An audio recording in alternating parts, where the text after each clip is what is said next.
Muy buenas tardes a todos y a todas.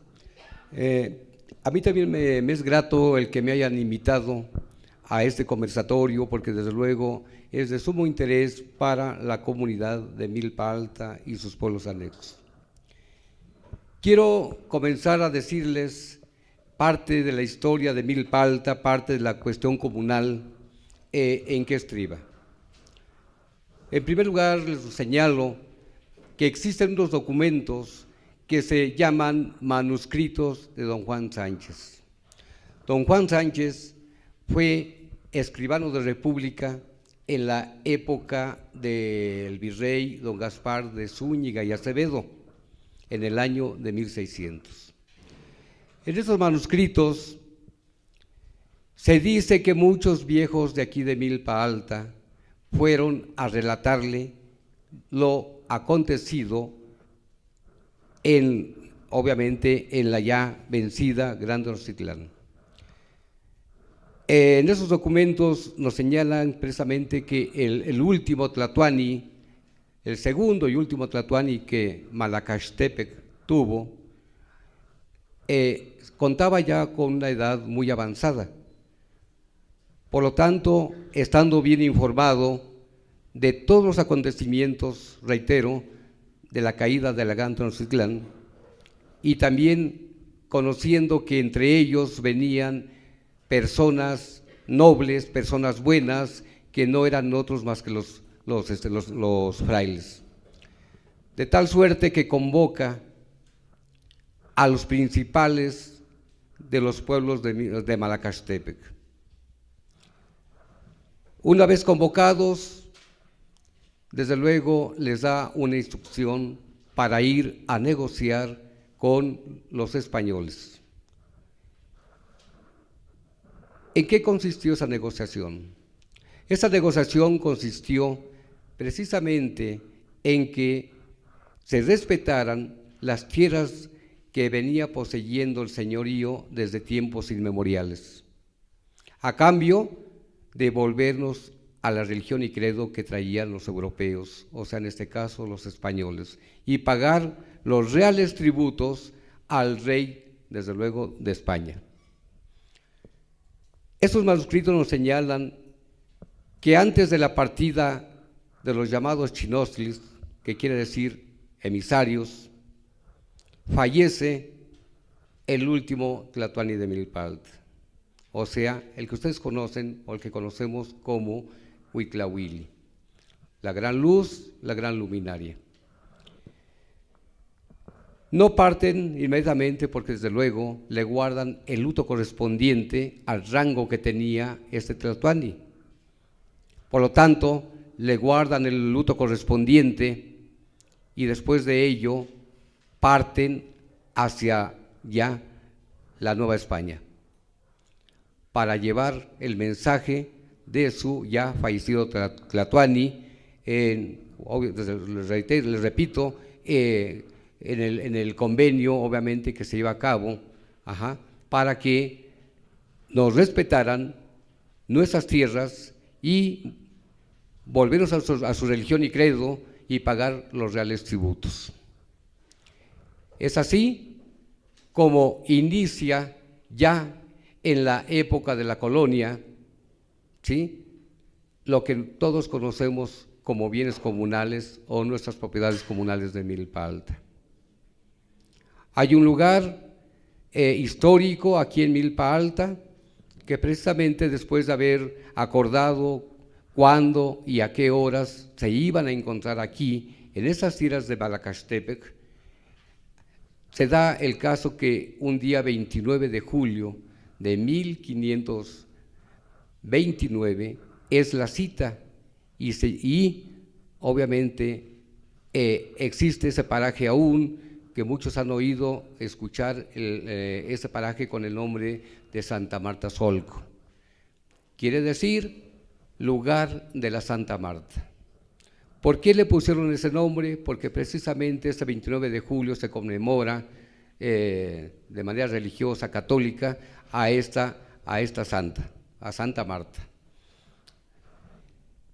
Desde luego, en esa primera incursión que hacen las autoridades que fue, les repito, el 29 de julio de 1529, y que los principales de estos pueblos de Malacaxtepec, a pesar de que habían convocado a la mayoría de los principales, obviamente no acudieron. Muchos, por el temor, se fueron a esconder en los pedregales, en los ceros, en el monte, y muchos de ellos no concurrieron a la cita. De tal suerte que se da una prórroga más, y esa prórroga se da, o mejor dicho, se lleva a cabo ya para efectuar nuevamente la reunión un 15 de agosto, pero de 1532, 3 años después de la primera llegada de el llamado Cuauhtémoc. Cuauhtémoc, a lo mejor ustedes, los jóvenes que son estudiantes de historia, saben quién fue Cuauhtémoc. Fue aquel personaje, obviamente, que por su vestimenta le pusieron ese apodo. Cuauhtémoc quiere decir aquel que le brillaba la cabeza. Y no era porque estuviera pelón como yo, ¿verdad? Sino porque tenía el casco de soldado. De tal suerte que ese personaje no era otro más que Juan de Saucedo, que era parte de la Real Audiencia, ¿sí? En 1532, nuevamente, obviamente, se reúnen, y es como primero, es como aquí en Milpa Alta se dice que se da el primer reconocimiento de las tierras de Milpa Alta y los primeros bautizos en cuestión religiosa.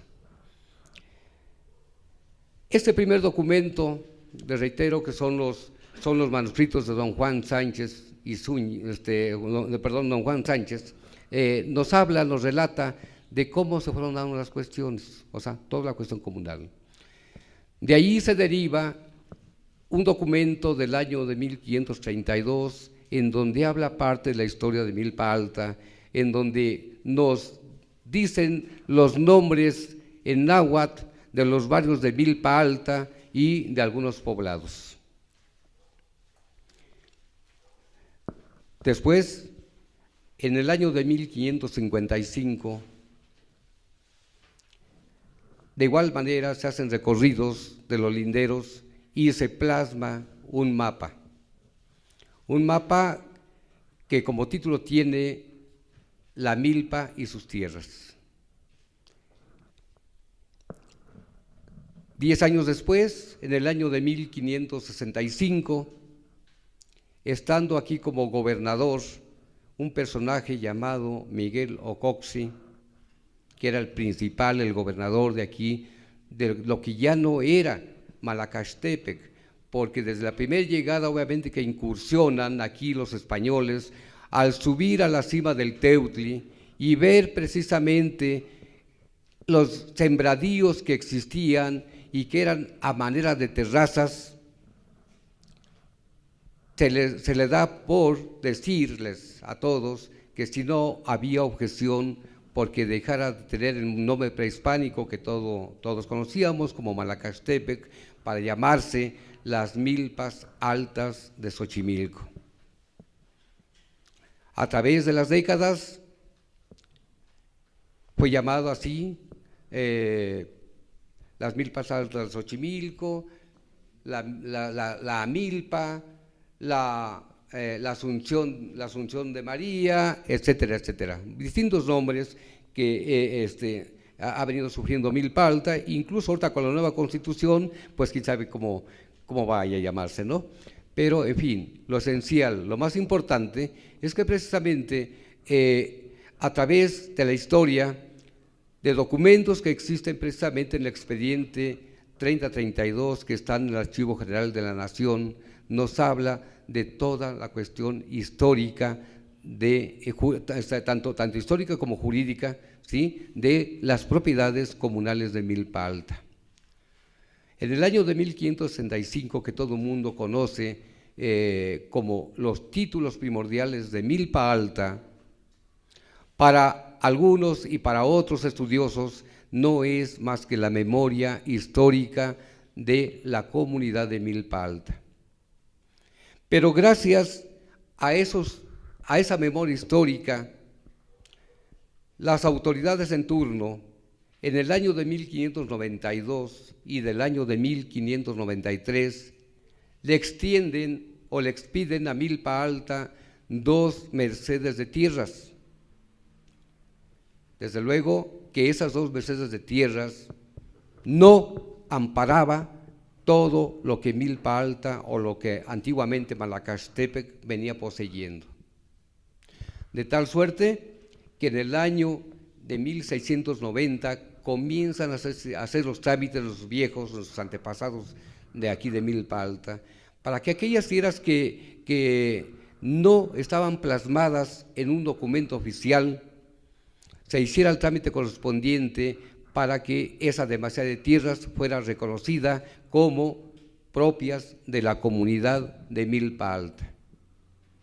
En el año de 1709 culminan esos trabajos y en esos títulos de composición, en su mayor parte, de lo que relatan los títulos primordiales o la memoria histórica de sus linderos, la mayoría de los linderos están plasmados precisamente tanto en las mercedes reales como en los títulos de composición del año de 1709. Ahora bien, nuestros bienes comunales, desde luego, han sufrido, obviamente, muchas tentativas de que algunos vecinos colindantes, algunos pueblos colindantes han querido abusar o han querido arrebatarle tierras a Milpa Alta. Hay algo muy importante, desde luego, que no se me debe escapar, desde luego, de la memoria, el problema con el poblado de San Salvador Cuauhtémoc, que a pesar de que en la actualidad esta población es parte de la delegación política de Milpa Alta, son personas ajenas a la comunidad de Milpa Alta. Gran parte del territorio que de ellos dice ser, no lo es, porque están dentro de los documentos que realmente tiene Milpa Alta para defender sus derechos de propiedad. Sin embargo, desde luego, este problema con el poblado de San Salvador Cuauhtémoc ya tiene varias centurias. Para ser exacto, en el año de 1621, los viejos de Milpa Alta comienzan el gran litigio. En el año de 1690, y estamos obviamente en el año 2017, estamos dentro de 4 años a cumplir 400 años de litigio contra San Salvador Cuauhtémoc. Ahí está la documentación que desde luego decía la compañera, obviamente, que nos ha presentado, su servidor y amigo, obviamente me dio la tarea junto con muchos compañeros a recuperar la documentación de Milpa Alta que había venido pasando de mano en mano, de generación en generación, y estaban desde luego siempre en manos de los representantes comunales de Milpa Alta. Sin embargo, desde el año de 1965, obviamente esos documentos, por decirlo así, fueron vetados, fueron resguardados, fueron obviamente muy guardaditos, que no salían, ¿sí? No salían obviamente de quien había sido el depositario. La Asociación Huitlahuilanque, de la cual yo presido y me honro, en el año 2001, cuando se da la resolución del Tribunal Unitario Agrario, nuevamente en una sentencia contraria a lo que Milpa Alta esperaba, nos damos a la tarea precisamente un grupo de compañeros de los 9 pueblos, servidor, para indagar, investigar y obviamente, desde luego, encontrar esta documentación, cosa que en el año 2004 la tuvimos con nosotros. Tan es así que desde luego esa documentación, algunos compañeros que son de San Pablo, que son de San Lorenzo o que son de Tepenáhuac, o que son de Santana Tlacotenco, incluso San Jerónimo Meacatlán, tuvimos la oportunidad de presentarles, de exhibir esa documentación para que la gente constatara, obviamente, que los documentos de Milpa Alta estaban nuevamente aquí, en el seno de la población. A pesar de que estuviera bajo resguardo de la Asociación Civil Huitlahuilanque, hoy en día, obviamente, han servido de base para que el compañero Armando Santiago Sánchez, perito paleógrafo contratado por la representación general, se diera a la tarea conjuntamente con otros compañeros para que se localizaran en el Archivo General de la Nación, de lo cual hoy la Representación General de Bienes Comunales de Milpa Alta y Pueblos Anexos tiene consigo esa documentación para la guarda y defensa jurídica de las propiedades de Milpa Alta.